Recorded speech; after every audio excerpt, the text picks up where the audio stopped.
Thank you, everybody, for coming to the Aaron Torres Podcast YouTube page. I do have one quick favor before we get to the video that you came here for, and that is very simply this. You see that little red subscribe button below this video?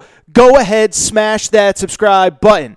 It really does help me. It really does help this channel grow and my audience grow. So go ahead and hit that red subscribe button. And now, here is the video that you came here for. Hey, I am back. Good to be back. Want to continue the conversation on college football because it's that time of year. I mean, we're talking college football all day, every day, pretty much on this Aaron Torres podcast from now at least until the middle of January, if not later. Where I want to go now, though, I want to switch gears, and I want to talk about a team that, let's just be honest, is always fascinating in the college football landscape, and it is the Texas Longhorns. And for Texas fans, this isn't going to be a bash Steve Sarkisian segment for the next 5, 6, 7 minutes. It's not what I'm about to do. I actually give Sark credit. Last year did not go well. We all know that. But he's done just about everything right since the offseason began. Hit the portal hard. Got all sorts of difference makers. And then, of course, on top of that, also is off to an incredible start in the class of 2023. Headlined by Arch Manning, they're going to have a top 5 class at worst. It might be 2, 3, 4 in the country. I don't know where. I'm not a recruiting guru. But Steve Sarkisian's done everything well. So this isn't going to be a Steve Sarkisian bashing segment. But at some point, and why we're talking about Texas today, is because the offseason does bleed into something called the regular season. And at some point, you got to play games. And the one thing that Texas had not done to this point was name its starting quarterback. Well, on Friday, in the least surprising news ever, Texas finally made that decision. And drum roll, please. Texas named, again, in a not surprising decision at all, Quinn Ewers, former 5-star quarterback, former Ohio State commit from Texas, its starting quarterback. And if that's where the story ended, I'll be honest, probably won't even talk about it on today's show. But because it's Texas, it cannot be just naming a quarterback. Because there are already internet rumors about whether Quinn Ewers was the best candidate for the job. There are already internet rumors about who may or may not have forced Steve Sarkisian to give him the job. Steve Sarkisian didn't help by announcing the decision in the weirdest way possible. And so what I want to do is break it all down, give you all the details, because it is typical drama at Texas. It does not get any better, and I'll kind of defend Steve Sarkisian, but I'll also tell you why this is probably not a good sign for Texas. First of all, when I look at this story, I mean, I'm going to be honest. When I first look at, this is an all-time where Aaron was right.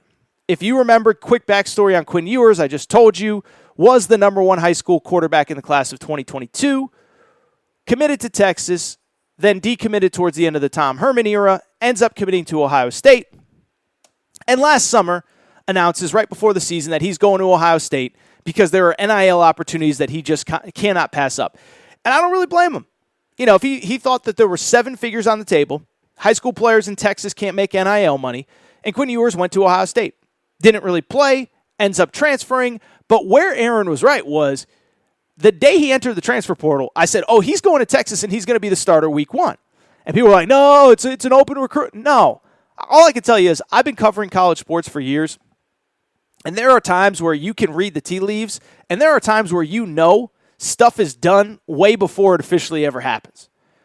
And so when Quinn Ewers entered the portal, I said, there's only one answer. He's going to Texas. Steve Sarkisian needs a splash this offseason. He needs to bring in somebody that can win the job, right? That can create excitement in the fan base. Quinn Ewers needs to go to a place where he knows he can win the job, whether he's actually the best quarterback or not, which we're going to get into in a second. It was a match made in heaven. He's from Texas. The NIL opportunities would be incredible. And, of course, the hype of, hey, potentially being the guy that leads Texas back was too much. And so I told you it would happen, and it did happen. Quinn Ewers was named the starting quarterback on Friday, I guess it was. But, of course, if it was just about that, as I just said a minute ago, that we wouldn't be talking about it. But why it gets so interesting is all of the little message board fodder around it. So I'm going to give you the quick update on what may or may not be true about what happened with Quinn Ewers. The reports out of camp were that Quinn Ewers was not the best quarterback. The reports out of camp were that because of NIL deals, Steve Sarkisian was basically pressured into naming him the starting quarterback, whether he was the best quarterback or not. And I will say, Steve Sarkisian did not help this process by making it the most clunky announcement in the history of announcements. Steve Sarkisian had a press availability on Thursday and said, we're really close to naming a starter, but we're not totally sure yet. I'll let you know soon. And then on Friday, there was a player availability. The players finished talking, and the sports information director, not Steve Sarkisian, comes out. The sports information director just basically says, yeah, Sark just wants you to know Quinn Ewers is our starting quarterback. And I've talked to reporters that were in the room that thought it was a joke. Like, are you serious right now? This is how it's getting done? So you add in the rumors that Hudson Card wasn't the best guy. You add in the rumors that, oh, by the way, Steve Sarkisian was pressured into naming him the starting quarterback. You add in the clunky way Sark did it, and again, it just creates drama all over Texas. Now, let me defend Steve Sarkisian for a second, because, look, no one knows except for Steve Sarkisian what exactly went into naming the starting quarterback and who was the best quarterback for the job. But I do believe there is a scenario where Quinn Ewers might not have even been the best quarterback in fall camp and is still deserving of that starting quarterback job. And let me explain why. And by the way, I should mention, we don't do a ton of message board rumors on this show.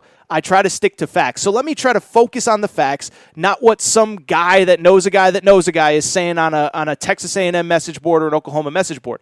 But let's talk about this Quinn Ewers thing. And let me explain why I think at least you can explain away the idea that Quinn Ewers got the job, even if, believe it or not, he might not have been the best candidate in fall camp. One, we kind of saw what Hudson Card is last year, right? Wins the starting quarterback job, starts week 1 against Louisiana Lafayette. He's fine. 14 of 21, 224 yards, 2 touchdowns.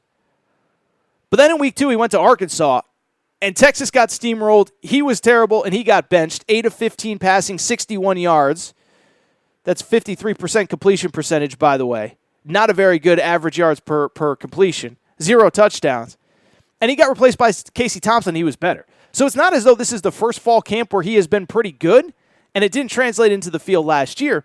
But I do think the other thing with Quinn Ewers that's worth noting is the idea that he has basically now missed like 2 years of football because he didn't play at Ohio State last year. I think he took 3 snaps total, 2 handoffs, and whatever. I can't remember. Maybe 2 snaps. I can't remember. He barely played on the field at Ohio State.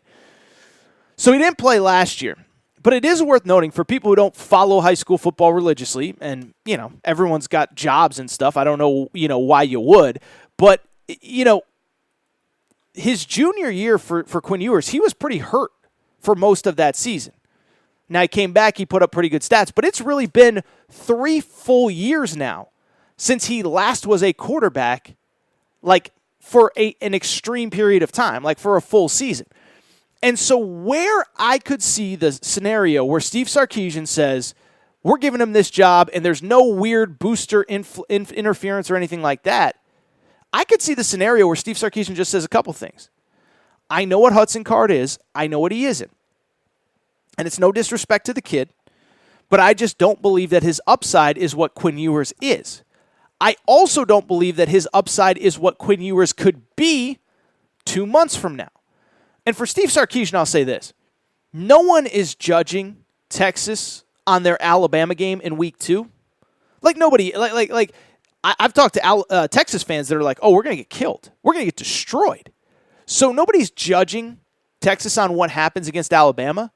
What they're judging Texas on is this is the year that you're supposed to beat Iowa State pretty convincingly. You're not supposed to get embarrassed against Kansas. You're supposed to beat Kansas State. And we're supposed to be 9-3 or 10-2 because we have the players, we have the recruiting classes, we now have the NIL support of this program. We need to be like 9-3.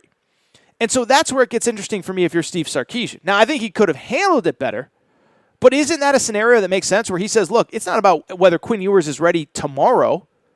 We know he's not beating Alabama week 2. Now, he would never say that, but we all know it. It's about making sure that he's got the reps under his belt so that he can beat Kansas State and he can beat Iowa State and he can beat Baylor and he can beat the teams that you need to and that you're supposed to beat when you're Texas. So I can see the scenario, and I'll defend Steve Sarkisian. I think there's a perfectly logical scenario why Quinn Ewers was named the starter, even if he wasn't the better player in fall camp. But I also do think, man, I'm telling you, if you're one of those people that is just waiting for something to go wrong at Texas, this is a pretty good sign that stuff goes wrong at Texas more than most places.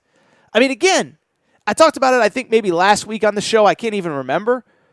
But when I look at Texas, it's like, man, anytime they get a hint of momentum, something bad happens and they can't get out of their own way. And I'm not going to make light of injuries, but last week at fall camp, 2 starters went down to season-ending injuries. Now, injuries are going to happen to everybody, but for Texas, in one of the most hyped seasons in Texas football history in a long time, for them to lose 2 marquee starters right before the season, not ideal. So that's one. 2, you had a kid named Ajayi Hall, and I know Texas fans are going to get mad at me, but I'm going to say it. Basically, couldn't handle it at Alabama. Nick Saban basically makes him leave because there's off-the-field issues. Gets to Texas, and he gets arrested last week. And it was a minor thing. He had a boot on his car. He parked in the wrong place, whatever. But the point is, player that you knew had off-the-field issues gives you off-the-field headaches, whether it was really a big deal or not. And then finally, just the way this whole quarterback situation was handled. So I'm not saying that, season-ending injuries and like all of these things all have to do with each other. But what I am saying is, at Texas, you just need any type of positive momentum. And let me take it a step further. You don't just need positive momentum. You need to avoid negative storylines on the flip side. And instead, what happens at Texas? You have a marquee player arrested. You have injuries. And now you have this weird starting quarterback battle where nobody totally believes that this kid was the best player.